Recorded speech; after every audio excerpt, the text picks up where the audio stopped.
When William Ruto says he's young and the only Kenyan president with a PhD and therefore better position to make difficult decisions and move the nation forward, he's not just listing qualifications, he's presenting what villagers will call a political CV read aloud at the chief's baraza before asking for a second term of trust.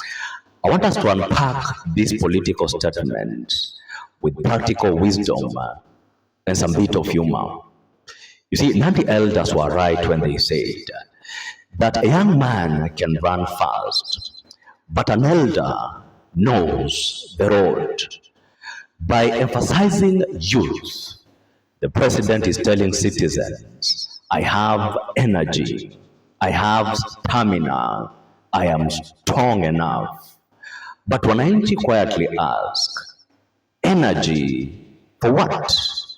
Energy for running reforms or energy for running from protests? Because in everyday Kenyan life, a young boda rider moves fast, but the older mechanic knows why the engine is knocking. Citizens therefore translate youth into strength. They translate youth into energy.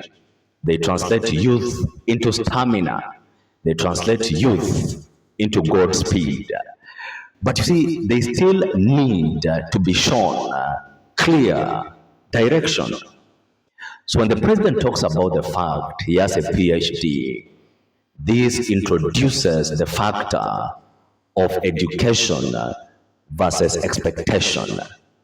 Saying he's the only Kenyan president with a PhD is politically powerful, but it is also politically risky.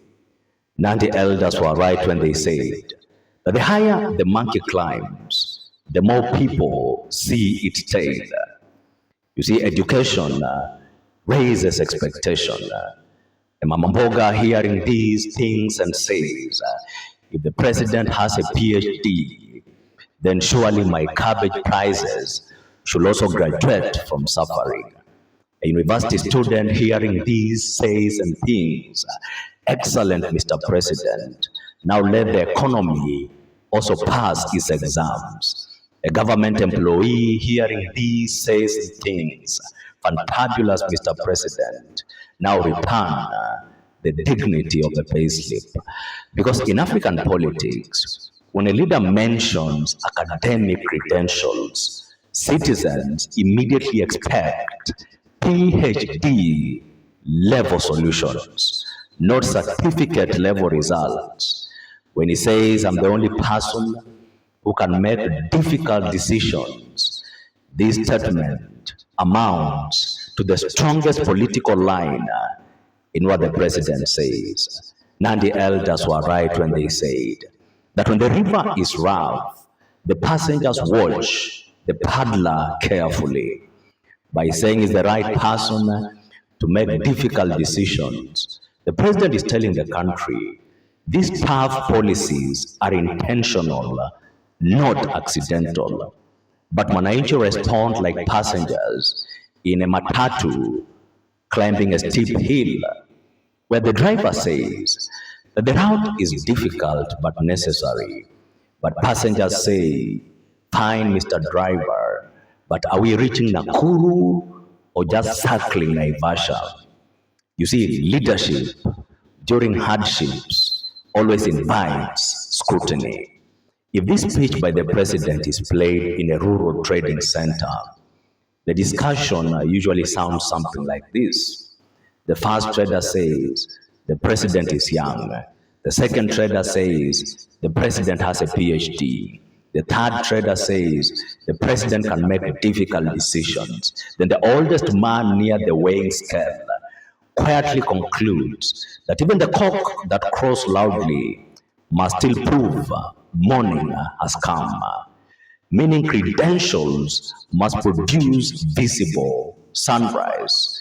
Credentials must always produce visible results. The statement by the president actually carries three strategic signals. The first signal is legitimacy through education. The president says, I am qualified. The second signal is legitimacy through age. The president says, I have stamina. And the third signal is legitimacy through responsibility. I can handle hard choices. Together they form what political analysts call the trust me during tough times argument. Nandi elders were right when they said that the child who carries the cooking pot must convince the family he will not drop it. At a roadside kiosk somewhere between Eldoret and Embu, the conversation usually ends like this. The first citizen says, the president is educated.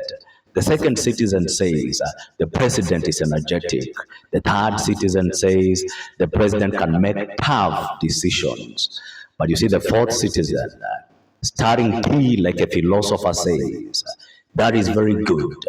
The president is energetic. The president has stamina. The president can make tough decisions. Now let those decisions also make life easier for the common mwananchi. Because in Africa, leadership is never judged by degrees on the wall. It is judged by food on the table.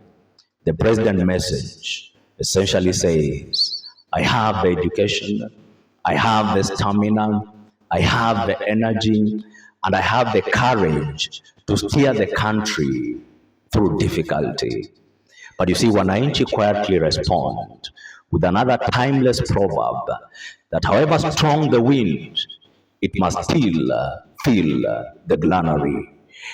Meaning qualifications impress the ears, but results convince the stomach.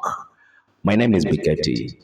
If it is your first time here, remember to subscribe and to follow this channel for more political analysis.